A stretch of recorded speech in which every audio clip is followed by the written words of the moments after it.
اجمل ثاقب صاحب، حکومت کہہ رہی ہے کہ ہم تو بھائی مولانا جو کہہ رہے ہیں ہم مکمل اس کو مان رہے ہیں اب، اور بلاول صاحب نے یہ پریس کانفرنس کرتے ہوئے کہہ دیا، اور بلاول صاحب بھی پیش ہیں، سارے نمبر وہی لینا چاہتے ہیں کہ یہاں پر آئینی ترمیم جو اس وقت ہونے جا رہی ہے 26ویں آئینی ترمیم. تو اگر اپنا مسودہ نہیں منوا پا رہے تو دوسرے مسودے میں ایسا کیا حاصل ہوگا ان کو؟ سب سے پہلے تو اس ڈیجا وو کی بات کرتے ہیں، ذوق جس کا آپ نے ذکر کیا ہے، اسی کو ہم کہتے ہیں کہ تاریخ دہراتی ہے.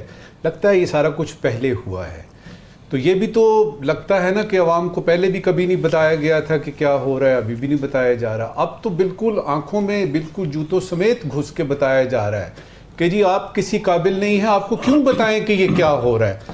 تو سب سے پہلے تو اس ڈیجا وو کی بات کرنے کے بعد بات کرتے ہیں ایک خوشخبری کی. آپ کہیں گے کہ ان حالات میں بھی کوئی خوشخبری ہے؟ میرے پاس ہوتی ہیں. یہ خوشخبری ہے میرے پاکستان کے، ہم سب کے پیارے پاکستان کے سب عوام کے لیے، اور وہ یہ ہے کہ آپ نے گھبرانا نہیں ہے، پریشان نہیں ہونا. اگر یہ ترامیم پاس ہو جاتی ہیں پھر بھی آپ کی زندگی پہ کوئی فرق نہیں پڑنے والا. اگر یہ ترامیم پاس نہیں ہوتی پھر بھی آپ کی زندگی ویسے ہی رہے گی، مہنگائی ویسے ہی بڑھتی رہے گی، بجلی کے بل میں کوئی کمی نہیں آئے گی، کسی قسم کے مکان کے کرائے میں کوئی فرق نہیں آئے گا. لہٰذا آپ شانت رہیں، آپ بالکل تسلی تشفی کے ساتھ رہیں، اپنے اپنے گھروں میں اپنے اپنے کام کاجوں پہ جائیں، کیونکہ یہ سارا کچھ جو بھی کھکھیڑ اس وقت پیدا ہوئی بھی ہے نا، اس کا آپ سے اتنا تھوڑا سا ذرہ برابر بھی لینا دینا نہیں ہے.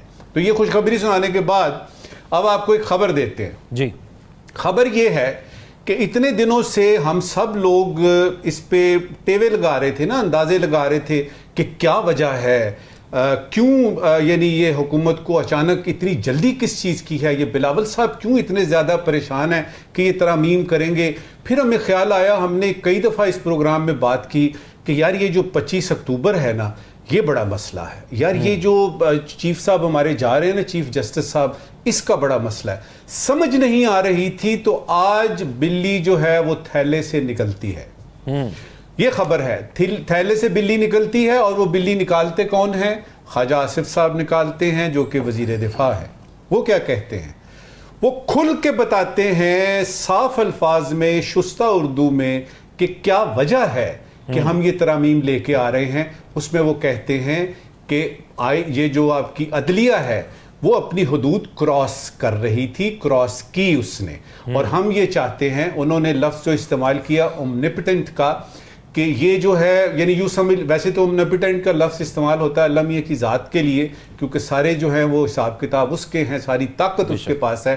وہ میرے خیال ہے سپریمیسی آف پارلیمنٹ کی بات کر رہے تھے، تو اس میں انہوں نے یہ کہا کہ پارلیمنٹ جو ہے وہ سپریم ہے، اور ہم دیکھیں گے کہ کس طریقے سے. تو کھل کے سامنے وجہ آ گئی نا، اور اس کے بعد اچانک سارے کا سارا منظر جو ہے وہ آپ کے سامنے کھل کے صاف صاف پیش آ گیا کہ مخصوص نشستوں کا فیصلہ آتا ہے اور وہ حکومت کو اچھا نہیں لگتا.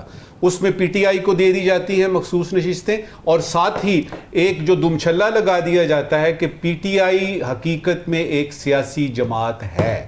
یہ دونوں باتیں، اور اس کے بعد یہ کہ ایک اور یعنی یہی ہمارے خواجہ صاحب تھے جنہوں نے، آپ کو یاد ہوگا کہ سسٹم کے ڈیریل ہونے کی بات کی تھی. اس کے پیچھے کیا خوف تھا؟ اس میں بھی عدلیہ ہے کہ اگر کل کو کوئی فورنزک آڈٹ ہو جاتی ہے، یہ 8 فروری کے الیکشن جو ہیں اس کے نتائج میں 4-5 حلقے کھل جاتے ہیں، تو حلقے کھلیں گے تو پول کھلے گا، پول کھلے گا تو ہماری تو بس بات ختم ہو گئی. لہٰذا یہ جو بلی نکلی ہے تھیلے سے، اس نے ہمیں بتایا کہ اصل وجہ، کم از کم ہمیں اس وقت مسودے کا نہیں پتا بابا، ہمیں کیا کسی کو بھی نہیں پتا. اور عجیب بات یہ ہے کہ اس مسودے پہ باتیں ہو رہی ہیں کہ جی یہ مسودہ، اور پھر ہم دیکھ رہے ہیں کہ مولانا صاحب کے گھر میں سارے جا رہے ہیں، اور پھر ہم نے یہ بھی دیکھا کہ مولانا صاحب بھی اپنے جلاؤ میں کچھ لوگوں کو لے کے کچھ لوگوں سے مل رہے ہیں. یہ سارا کچھ کیا ہے ہمیں نہیں پتا، یہ ان کو بھی نہیں پتا جو یہ کر رہے ہیں. کیونکہ آپ بیانات دیکھ لیجئے، کسی ایک شخص کا بیان اگر مضبوط ہو، صبح کے وقت نمبر پورے ہیں، دوپہر کو اگر ہو گئے تو ہو جائے گا، نہ ہوئے تو پھر یہ، اور شام کو ایک دم سے پورے ہو جائیں گے. اگر نمبر پورے ہیں تو یہ سینٹ سے کیوں شروع کیا آپ نے؟ اور اگر نمبر پورے ہیں تو سینٹ کا اجلاس کر کیوں نہیں لیتے؟ اور اگر اس مسودے پہ اتفاق ہو گیا ہے تو اس کو پبلک کیوں نہیں کر رہے؟ اس وقت یہ آخری بات، یہ جو مسودہ آخر میں جو پتہ لگ رہا ہے کہ مولانا فضل الرحمان صاحب سے درخواست کی گئی ہے بلاول صاحب نے کہ وہ پیش فرمائیں، اور مولانا فضل الرحمان صاحب نے سیمی کولن فل سٹاپ کاما سارا کچھ ٹھیک کر لیا ہے، کیا گارنٹی ہے؟ کیا گارنٹی ہے کہ یہی والا پیش ہوگا سینٹ میں اور جو اپروو ہوگا وہ بھی یہی ہوگا؟ یہاں پہ دو باتیں فٹافٹ کرتا چلوں. یہ جو اختر مینگل صاحب نے کہا ہے نا کہ ان کو تو پتہ ہی نہیں ہے کہ یہ کیا چیز ہے، اس سے اندازہ لگا لیجئے. اور وہ ان کا ایک پوری کی پوری سٹیٹمنٹ ان کی یہ کہ اگر اس ترامیم میں جنت کی طرف جانے کا راستہ بھی ہے نا تو ہم نہیں مانتے. یہ ہے یعنی اگر کنسنسس کی بات کر رہے ہیں. اور آخر میں صرف یہ کوٹ کروں گا فاروق ستار صاحب کو، تو مجھے ایک اور بلی تھیلے سے نکلتی ہوئی نظر آئی. انہوں نے فرمایا کہ کسی نے پوچھا رپورٹر نے کہ یہ اونٹ کس کروٹ بیٹھے گا، تو فاروق ستار صاحب نے فرمایا کہ اگر یہ اونٹ کروٹ پہ نہیں بیٹھے گا تو یہ اونٹ خیمہ پھاڑ کے باہر آ جائے گا. نجم ثاقب صاحب، ایک آپ نے کہا تھا کہ عوام کو فرق نہیں پڑے گا، خوشخبری تھی. اس عوام کو کوئی پولیٹیکل پارٹی کہتی ہے کہ مہنگائی بہت ہو گئی ہے تو آؤ دھرنا دے دو، یہ آئینی ترمیم نہیں منظور تو آؤ دھرنا دے دو، تو آ جاتے ہیں. اپنے مسائل کے لیے یہ عوام کبھی بھی نہیں نکلی. تو اگر آج بھی کوئی کہہ دیتا ہے کہ وہ آ جاؤ اس کنسنسس نہیں ہو رہا تو آؤ دھرنا دے دو، تو یہ لوگ آ جائیں گے. تو فرق تو پڑتا ہے لوگوں کو. دیکھیے، شکر کریں اللہ تعالیٰ کی ذات کا کہ جو آپ کہہ رہے ہیں نا کہ عوام ابھی تک نہیں نکلی. جس دن عوام نکل آئی نا سڑکوں پہ، عوام کا مطلب یہ نہیں ہے یہ 200 روپے 2,000 روپے دے کے آپ بندے بلاتے ہیں، یا کسی ڈپٹی کمشنر سے کہتے ہیں کہ جی بندے اتنے اکٹھے ہونے چاہیے، یا ایم پی ایس کی ڈیوٹیز لگ جاتی ہیں جی اتنے بندے اپنے ٹرکوں میں اور اپنے جو آپ کی وہیکلز ہیں ان میں لے کے آئیں. یہ عوام نہیں. جو اصل عوام ہے نا وہ بغیر لیڈر کے پھر نکلتی ہے. الحمدللہ رب العالمین میرے پاکستان میں ابھی وہ وقت نہیں آیا. اس وقت سے ڈرنا چاہیے ان تمام لوگوں کو جو کہ اس پلاسٹک کو، اس الاسٹک کو اتنا نہ کیجئے کہ یہ ٹوٹ جائے، کیونکہ وہ میرے ملک کے لیے کسی کے لیے بھی وہ صورتحال بہتر نہیں ہوگی. دیکھیے، آپ نے ڈیجا وو کی بات کی تو میرا دماغ اسی وقت سے چل رہا ہے. میڈم نور جہاں کا ایک گانا اس فرینچ لفظ کو استعمال وہ بڑا اچھا ایکسپلین کرتا ہے، اور وہی حالت صورتحال اس وقت تمام ایم این ایز اور تمام سینیٹرز کی ہے کہ لے آئی پھر کہاں سے کہاں پر قسمت ہمیں کہاں سے، یہ تو وہی جگہ ہے گزرے تھے ہم جہاں سے.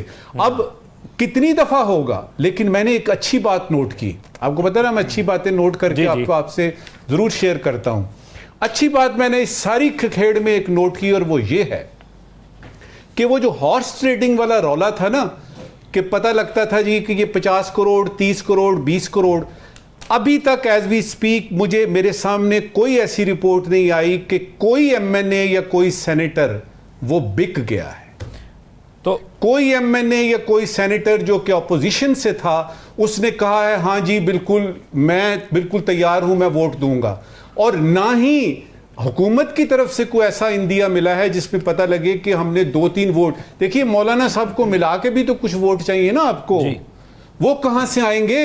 اور یہ وہی ہیں، یہ وہی لوگ ہیں جو کھڑے ہوئے ہیں اور انہوں نے کہا کہ نہیں بکنا. اچھا، کیونکہ خواجہ صاحب کہتے ہیں یہ سارے لوگ اپنے گھروں میں بیٹھے ہیں، مان لیا سارے گھروں میں بیٹھے ہیں، اس کے باوجود بھی پہلے قیمت لگتی تھی، لوگ اپنی قیمت لگاتے تھے، نیگوسیشن ہوتی تھی، بات کو بڑھایا جاتا تھا اور پھر ایک جگہ پہ ڈن کی آواز آتی تھی اور اس کے بعد وہ معاملہ طے پا جاتا تھا. تو یہ جو ٹرینڈ ہے یہ ٹھیک ہے کہ پی ٹی آئی کے سارے لوگ جو ہیں ان کو پتہ ہے کہ اگر ان میں سے کوئی بھی بکا یا کسی نے بھی کیا تو اگلی دفعہ جو یہ بینگن یا آلو یا اس قسم کے نشانات پہ یہ جیتے ہیں جن کے نام بھی نہیں لوگوں کو پتا، اگلی دفعہ کوئی چانس نہیں ہے. یہ ٹھیک ہے، لیکن یہ ٹرینڈ میرے جمہوریت کے لیے، میرے ملک کے لیے، ہم سب کے لیے بڑا اچھا ہے. صاحب یہ بتائیے گا آپ کو کیا لگتا ہے آج ہو جائے گی؟ آج کیونکہ حکومت بضد ہے آج ہو جائے. میاں صاحب نے باہر چیک اپ کے لیے جانا ہے، 20 دن ہو گئے ہیں وہ ویٹ کر رہے ہیں، وہ انہوں نے اپنا پلان کینسل کر دیا ہے، تو آج ہو جائے گی یا پی ٹی آئی کے لیے؟ اس سلسلے میں دیکھیے کوئی نجومی بھی اس وقت ہو نا، کوئی نوسٹراڈامس بھی آ جائے، وہ بھی نہیں بتا سکتا. صرف ایک اس میں یعنی اشارہ کروں گا کہ آپ ٹی وی اسکرین پہ دیکھتے ہیں نا مختلف لوگ آتے ہوئے. جس دن عرفان صدیقی صاحب نے کہا نا آ کے کہ نمبر پورے ہو گئے ہیں اور اب یہ ہو جائے گا. اس دن مان لیجئے گا کہ ہو رہا ہے. اور آج جب میں نے ان کو سنا اور ان کی ساری باتیں میں نے دیکھی تو مجھے لگا کہ ابھی بھی وہ ہیں, نمبر پورے ہو جائیں گے تو ہو جائے گی ورنہ پھر نہیں ہوگی. وہ ایک نہایت سنجیدہ ایلیمنٹ ہے پی ایم ایل این میں, ان کو دیکھیے گا. اور جہاں تک میری اسیسمنٹ ہے, مجھے یہ تو نہیں پتا یہ ترامیم پوری ہوں گی کہ نہیں, لیکن مجھے یہ پتا ہے کہ اس طریقے سے دیکھیے ترامیم پہلے بھی ہوئی تھی, جنرل ضیاء کے زمانے میں ہوئی, جنرل مشرف کے زمانے میں ہوئی, پی پی پی کے زمانے میں ہوئی, اور اس میں بھی ہم نے دیکھا کہ کسی 41 روز میں کوئی بات جو ہے وہ طے ہو رہی ہے. اور حالانکہ نان پارٹی یعنی وہ لوگ تھے لیکن انہوں نے بحث کی. ادھر تو آپ موقع ہی نہیں کسی کو دے رہے. ابھی تک تو جو حکومت کے لوگ ہیں ان میں سے کوئی ایک دعوے سے یہ نہیں کہہ سکتا کہ یہ وہ مسودہ ہے جو پیش ہوگا. اس صورتحال میں کوئی پروفیسی کرنا, کوئی پیشن گوئی کرنا کہ ہو جائے گی, میں نہیں کر رہا. یہ میں صرف یہ کہہ رہا ہوں کہ یہ طریقہ ٹھیک نہیں.